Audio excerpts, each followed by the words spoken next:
ரஜினி, பொதுவாக வழக்கமாக இந்த மாதிரி பிஎம் வந்து பேசிட்டு போனாங்க அப்படின்னா அதுக்கு ஏதாவது ஒரு வகையில் டிஎம்கே ரியாக்ட் பண்ணோம்.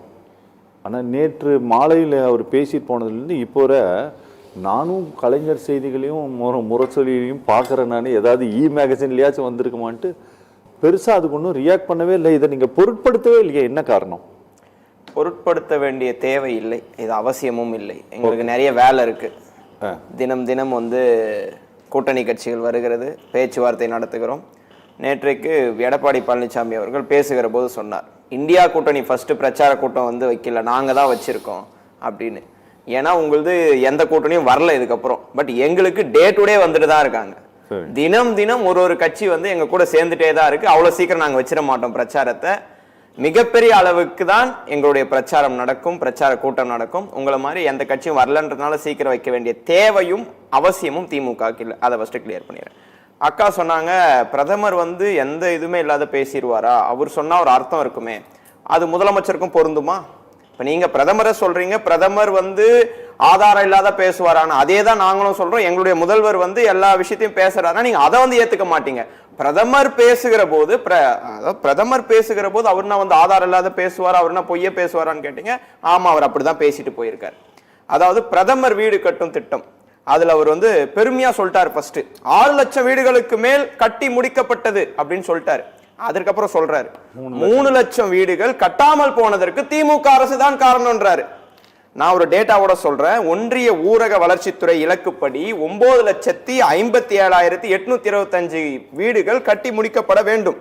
அதுல 90.47% கட்டி முடிக்கப்பட்டிருக்கிறது தமிழ்நாட்டில்.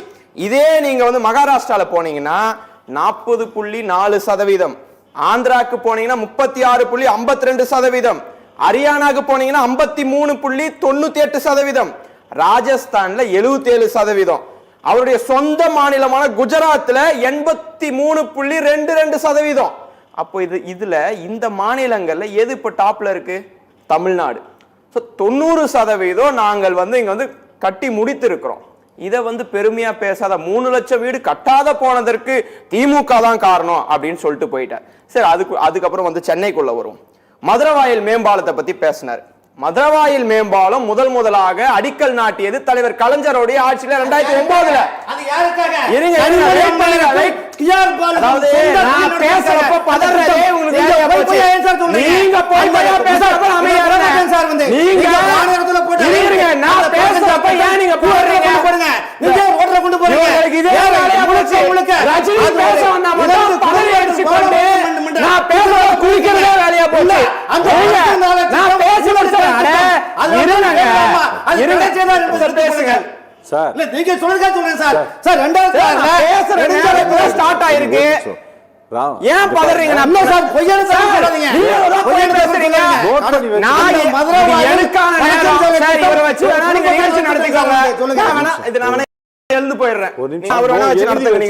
அப்புறமேட்டு உங்க ரவுண்ட்ல பேசுங்க, எழுதி வச்சுங்க, அதுக்கப்புறம் பேசுங்க.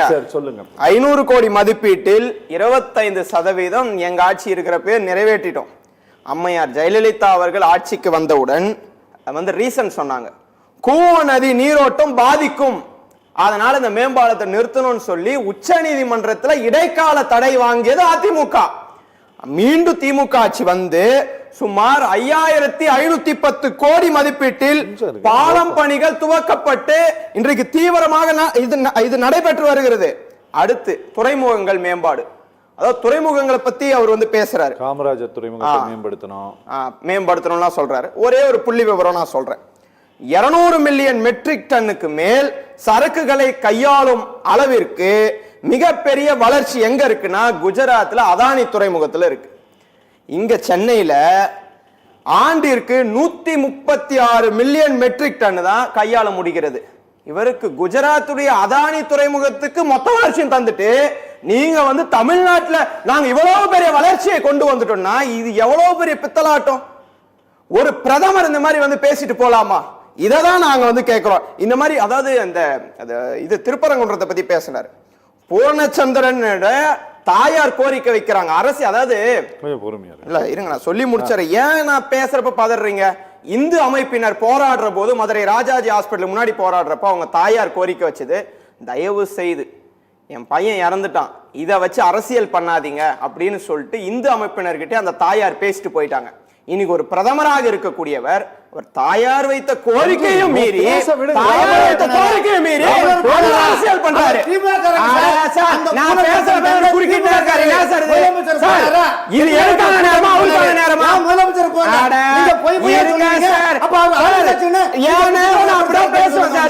நான் பேசுறேன் உங்களுக்கு நோட் பண்ணி வச்சுக்கோங்க சார். நீங்க நோட் பண்ணி வச்சுக்கோங்க. ஏன் நான் பேசுற போது பதறீங்க? அவரு பேசுறதுக்கு ஒவ்வொன்றுக்கும் மறுப்பு தெரிவிங்க. நோட் பண்ணி வச்சுக்கிட்டு பேசுங்க. யாரு வேணாம்னா நடுவுலயே எல்லாம் ஒன்னா ருசிக்கணுமா?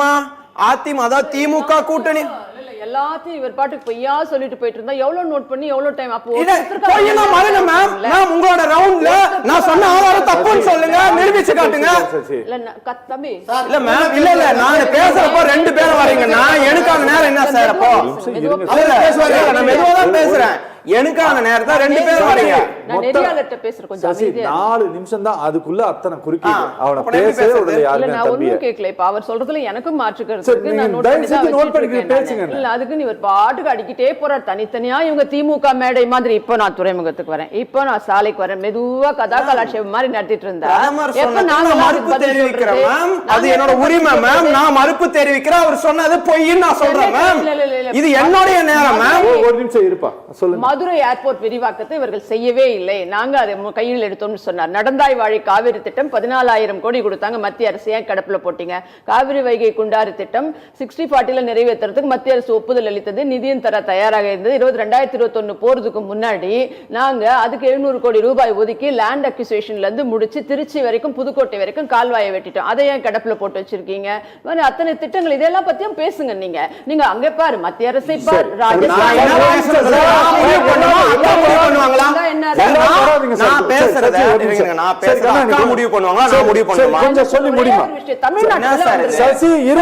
தமிழ்நாட்டுக்குள்ள வந்து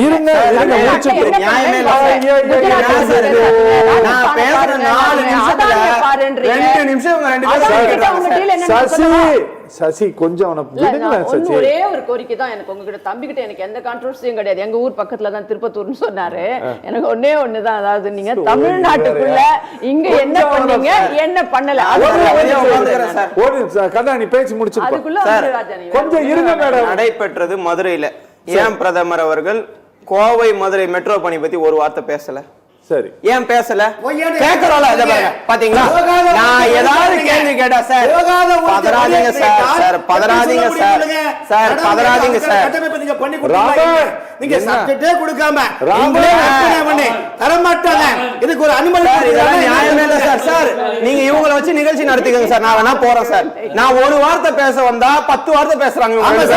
பேசுவீங்க நிஜாமுதீன் சார் வார்த்தை எல்லாம் பொய்யா வந்து அவுத்து விட போறாரு. நீங்க கண்ட கனவு ஆவி சாம்ராஜ்யம் பாருங்க. அதெல்லாம் ஒரு நாள் நடக்காது தமிழ்நாட்டுல. ஆவி சாம்ராஜ்யம் ஒரு நாள் நடக்காது. நடக்காது நடக்காது நடக்காது. இந்த தேசம் வேற பிரதமரே தமிழ்நாட்டுல வந்து ஹிந்தி பேசாத இங்கிலீஷ் பேச போறாரு. பூமி இந்த ஆவி சாம்ராஜ்யம் ஒரு நாள் தமிழ்நாட்டுல நடக்காது. ஒருத்தருக்கு சொல்லுங்க ராமன், ஏன் நீங்க இப்படி குறுக்கிட்டு இருக்கிறீங்க? இந்த பூமி சபார்கர் பூமிங்கிறீங்க. எங்க கான்ஸ்டிடியூஷன்ல எழுதி இருக்கா? காட்டுங்க. எவன் சொல்லி இருக்கான்னு சொல்லுங்க. கான்ஸ்டிடியூஷன்ல கால்ல கிடக்கிறத கழட்டி அடி போன